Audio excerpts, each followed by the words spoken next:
Hi everyone, welcome back, thanks for joining us today.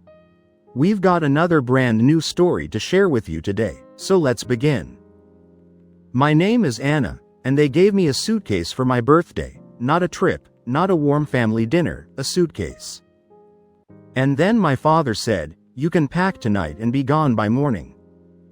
I just stood there, hands still on the bow, blinking at the gift like I hadn't understood it right.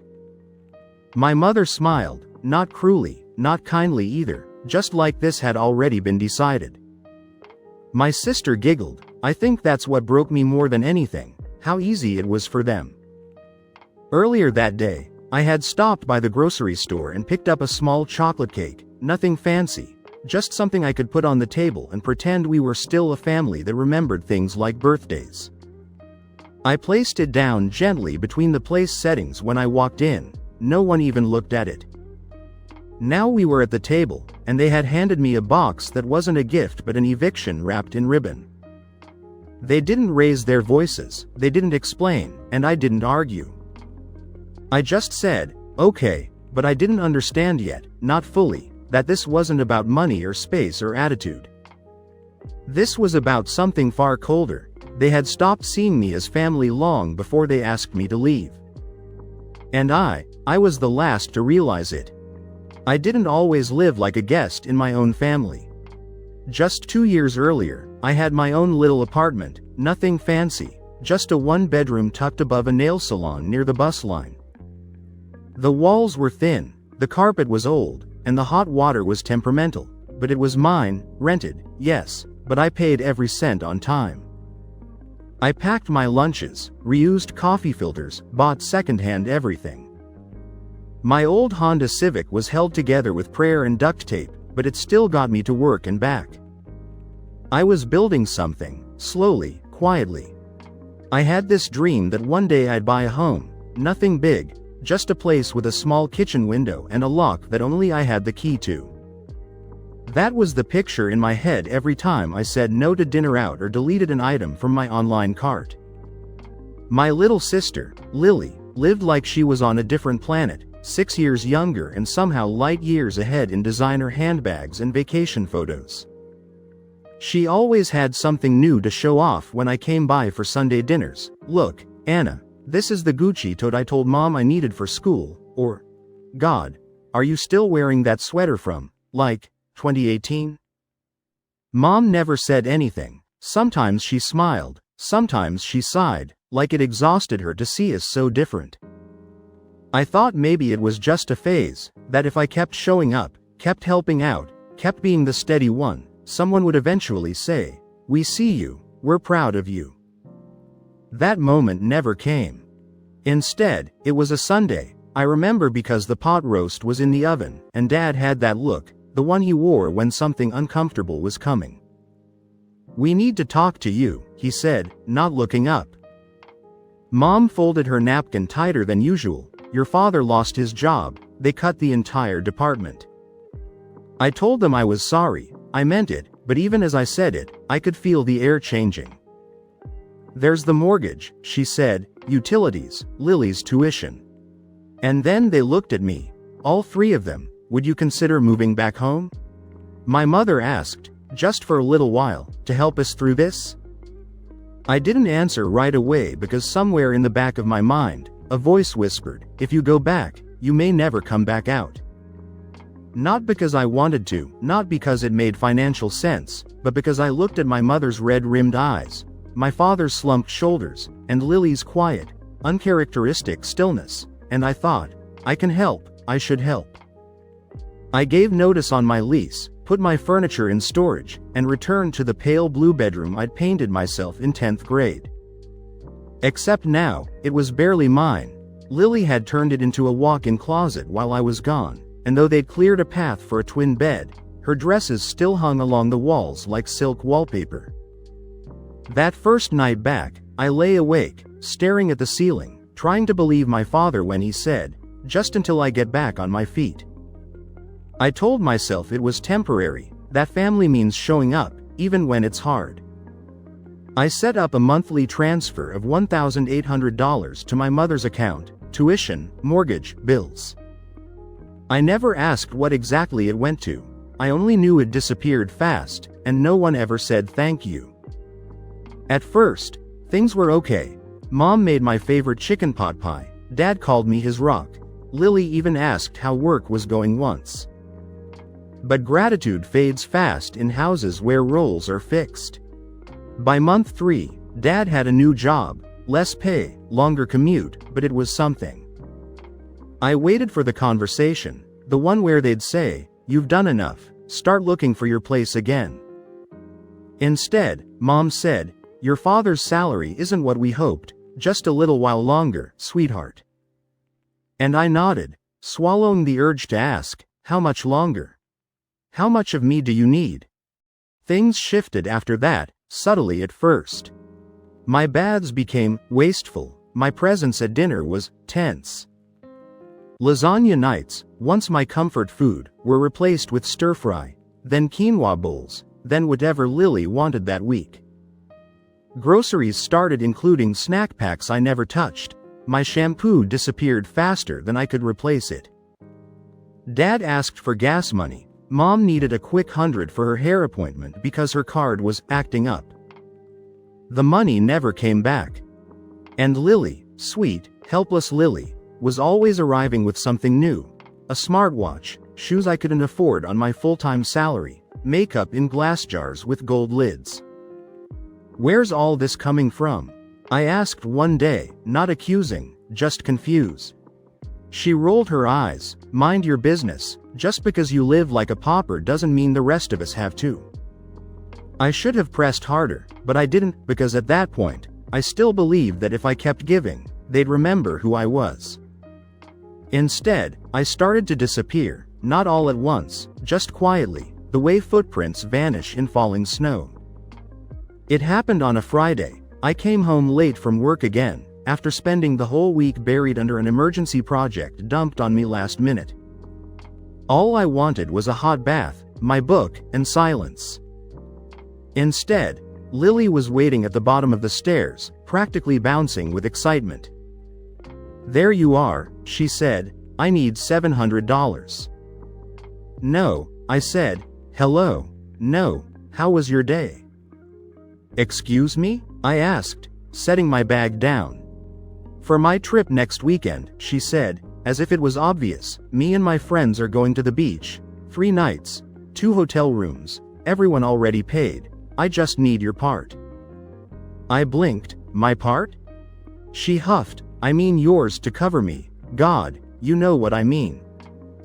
Something inside me cracked. "You think I have $700 just lying around?" I said, keeping my voice low. "I give $1,800 every month to this house. I drive a 10-year-old car. I wear shoes with holes in them. You want me to pay for your beach trip?"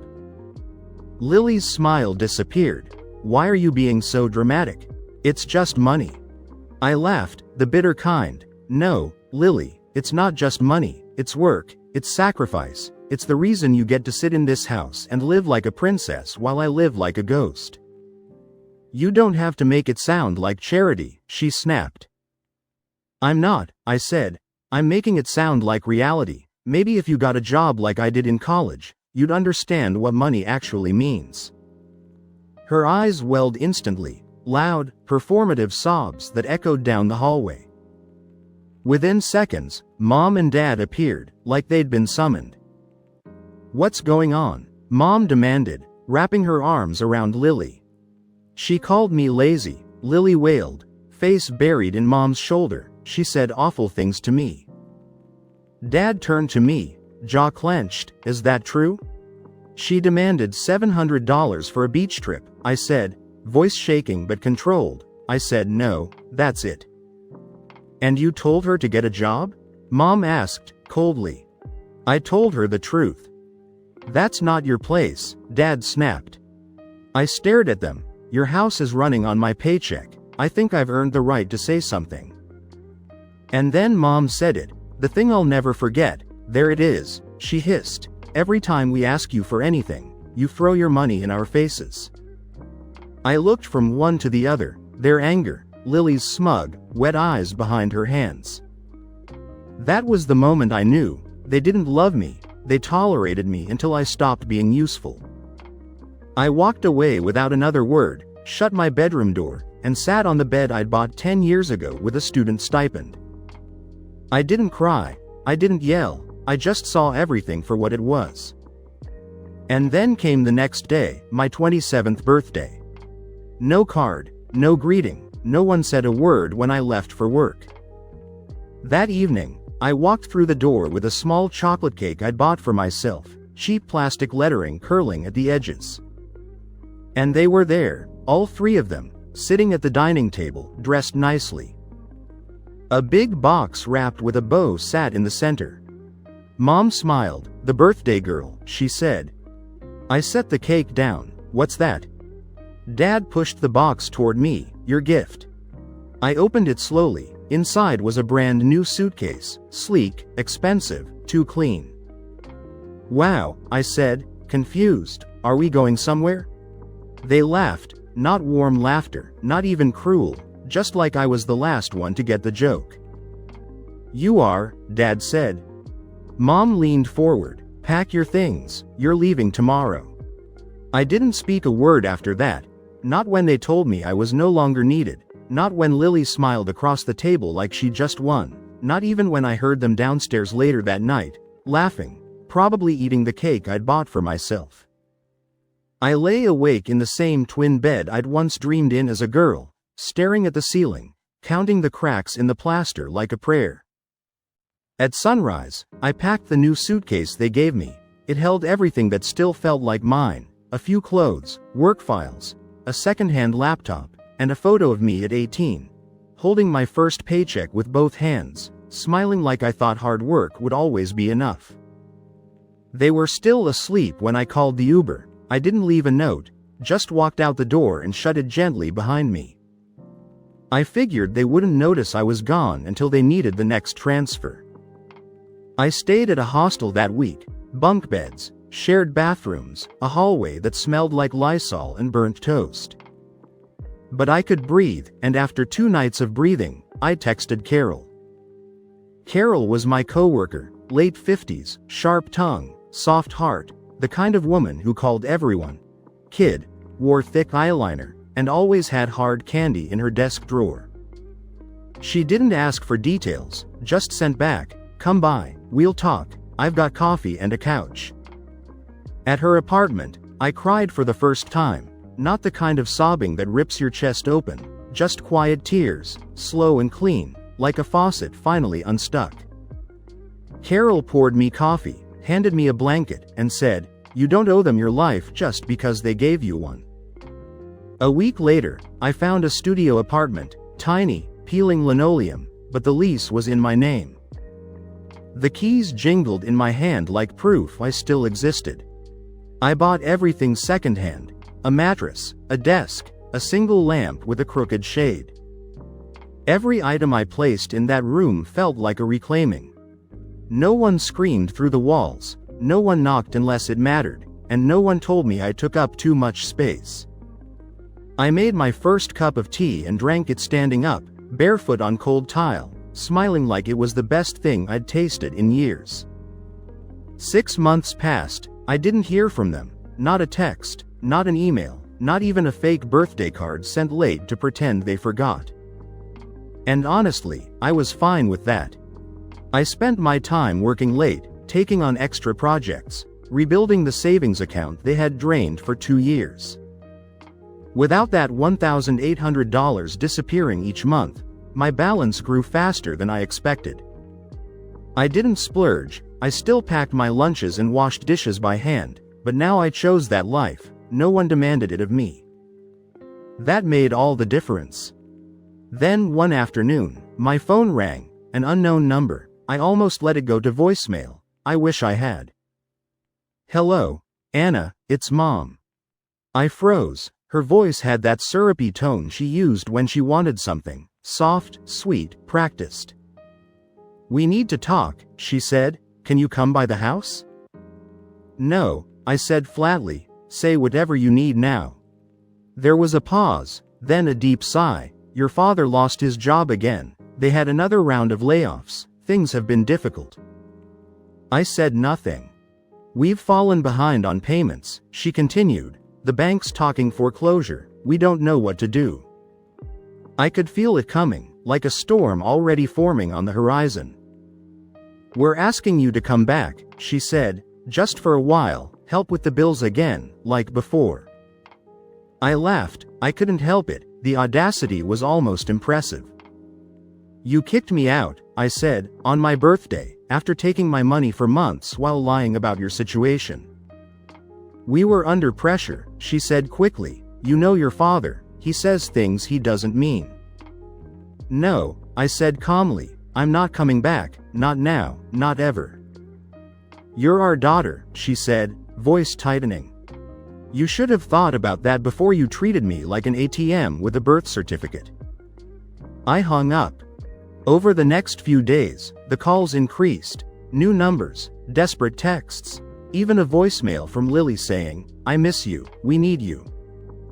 Then came the email from a lawyer, a real one. I checked. The message was short but threatening. Our clients are demanding restitution in the amount of $24,000 for unpaid room and board over 2 years at $1,000 per month. I almost laughed again, but this time I didn't just shake my head. I called James. James didn't waste time. He drafted a letter that same day. It was formal, professional, and devastating. He outlined the $43,200 I'd transferred over 24 months, with bank records attached. He noted I'd lived in a half-converted closet, paid all bills without contractual obligation, and had been evicted without notice. His final paragraph sealed it. If your clients wish to pursue this matter further, we are prepared to counterclaim for the full amount of $43,200, plus legal fees and emotional damages. 3 days later, their lawyer replied with one line, my clients have chosen not to proceed at this time. I thought that would be the end of it, but then, 2 weeks later, I walked into my local bank to set up an auto transfer for my new savings plan and saw them. My mother and Lily, seated at a loan officer's desk. They were dressed well, too well. Lily had on a blazer that probably cost more than my first month's rent. Mom wore pearls. Both were leaning in close to the banker, whispering with urgency. I almost turned around, but something in me said, no, stay. I stepped to the back of the line, quiet, invisible, but I could hear everything. We're just looking to refinance, Mom said smoothly. There's no one else we can ask for help. The banker frowned. No family support at all? She shook her head. Just the two of us. I stepped forward. Actually, I said, placing my folder gently on the edge of the desk. You had help. $1,800 a month for 2 years. Bank of America account ending in 2074. All transfers made on the 1st of each month. Lily went pale. Mom stiffened. The banker looked at them, then at me. You're Anna, I said, the daughter they forgot to mention. The room went quiet. Mom opened her mouth, then closed it. Lily stood up so fast her chair scraped the floor. I didn't raise my voice. I didn't gloat. I just laid down the documents, nodded to the banker, and turned to go. As I reached the door, I heard the banker murmur, we'll need to update the file. I stepped outside. It was late afternoon, and the sun hit just right, warm and gold, like the kind of light you only notice when you're finally free. That was the last time I saw them. No more calls, no more emails, just silence, the clean kind, the kind you earn. 1 year later, I signed the papers for my first home. Not a mansion, not a dream house, just a narrow little townhouse tucked near the edge of an older neighborhood. Creaky steps, crooked mailbox, weeds growing through the cracks in the driveway. It was perfect. The keys felt heavier than I expected. Maybe it was the weight of what they meant. This time, I was the only name on the deed. No co-signers, no conditions, no one else holding the door open just to push me through it. Later, I called Carol first. She showed up with housewarming coffee and a box of lemon muffins. We stood in my tiny kitchen while she inspected the cabinets like a building inspector and said, it's not fancy, but it's yours. That's the difference, I smiled, it really is. Work had gotten better, too. James referred me to a new client, and I'd picked up side projects that gave me just enough extra to breathe. I wasn't rich, but I wasn't scared either. For the first time, I didn't feel like I was chasing survival, I was building something. Every now and then, a relative would mention my parents, how things were rough, how they were behind on Lily's last tuition payment, how the house might go into foreclosure. I didn't react, not out of bitterness, just disinterest, like hearing news about strangers from a town you moved away from long ago. I didn't hate them, I simply no longer belonged to them. I had unhooked myself from the idea that blood is a life sentence. Now, when I walk through my front door, I don't brace myself, I don't listen for footsteps, don't flinch at raised voices. The silence here is mine, and it's kind. Sometimes, I still think about the suitcase. I keep it in my closet, not as a reminder of how they pushed me out, but of how I walked away. I thought I lost everything that day, but what I really lost was the illusion that I was ever loved for who I was. And in its place, I found something better, a home, a boundary, a voice, and, finally, a life that belongs only to me.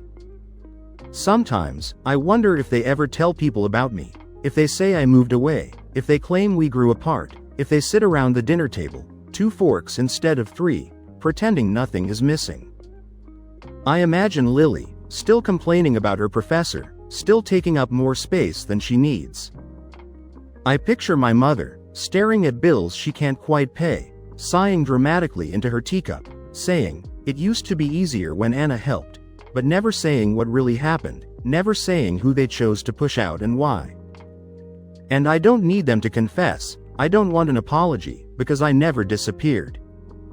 I paid the mortgage, I covered the tuition, I kept the lights on when they wouldn't even look me in the eye. I was there, every month, every meal, every quiet sacrifice. They just pretended not to see me. Now, I don't speak their names, but I leave proof behind, the suitcase, still in my closet, the emails, archived, unanswered, the house I bought, mine, and fully paid.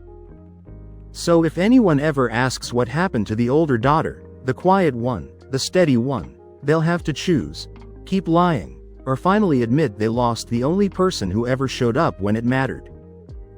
Because I didn't vanish, I was erased, and now I live beyond the margins where no one can touch me,